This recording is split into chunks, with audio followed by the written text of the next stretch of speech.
Placebo, les nouvelles inutiles qui te feront te sentir mieux. En ces temps de peur et de contagion, nous, à Malarazza, on célèbre l'amour. Et aujourd'hui, dans notre petite revue de presse quotidienne, on veut vous raconter l'histoire d'un couple indien qui a donné naissance à 2 jumeaux. Déjà, naître en pleine pandémie globale ne doit pas être évident, mais surtout lorsque les parents décident de vous appeler Corona et Covid. Digne d'une blague du 1er avril, cette nouvelle nous est rapportée par Sky News, et le couple, Preeti et Vinay-Verma, a réellement rempli l'acte de naissance avec les noms Corona et Covid. Je persiste à dire qu'il y a des parents qui veulent compliquer la vie de leur progéniture dès le début. Et, en restant dans le domaine familial, êtes-vous sûr de l'emploi du temps des personnes âgées de votre entourage ? Car des familles italiennes de Castano Primo, un petit village près de Milan, ont eu la surprise d'apprendre que leurs grands-parents faisaient le mur pour aller jouer aux cartes.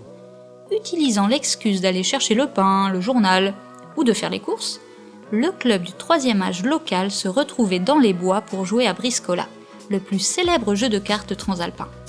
Et l'activité déchaîne les passions, puisque ce sont leurs cris et leurs rires qui ont alerté les voisins, qui ont à leur tour prévenu les forces de l'ordre. Et même si les policiers ont été informés de ces réunions clandestines qui se déroulaient chaque matin, ils n'ont sanctionné personne puisqu'ils n'ont pas pu les prendre sur le fait.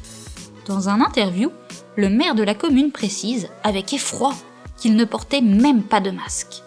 Un récit digne des plus grands réseaux de la résistance. Alors, prenez-en de la graine.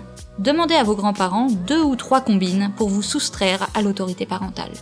Mamie, si tu m'écoutes, jetez à l'œil. En parlant d'évasion, s'il y en a qui ne peuvent pas s'échapper, ce sont bien les animaux des zoos. Et pour la dose de mignonnerie quotidienne, qui se trouve dans votre pilule placebo bien évidemment, on se dirige maintenant vers Hong Kong. Cette fois, il ne s'agit pas d'une mise au monde, mais d'une grossesse. Une grossesse qui porte avec elle la promesse d'un monde meilleur. Et non, il ne s'agit pas d'un autre messie.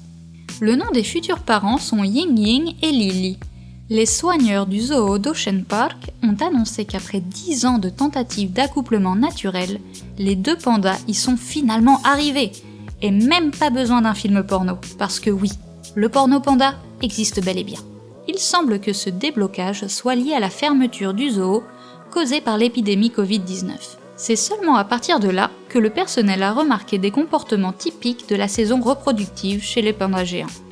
Peut-être qu'être encerclé de touristes qui prennent des photos sous tous les angles n'aide pas à se mettre dans le bon mood.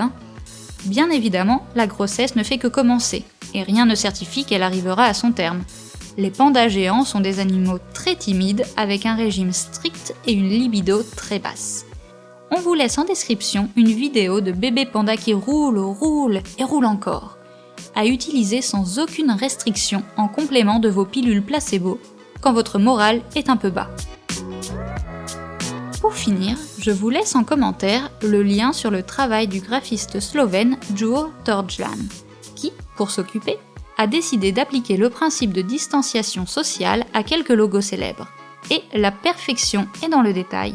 Changement de nom de société, masque ajouté ici et là, ou éloignement des éléments graphiques. Tout y passe. À ceux qui veulent travailler leur créativité, nous vous laissons comme toujours les liens en description et dans les commentaires du podcast. Soyez sages, ne grignotez pas entre les repas et on se retrouve demain. Placebo, pour impressionner dans les dîners mondains, la revue de presse conçue et produite par les professionnels très pros de Malarazza.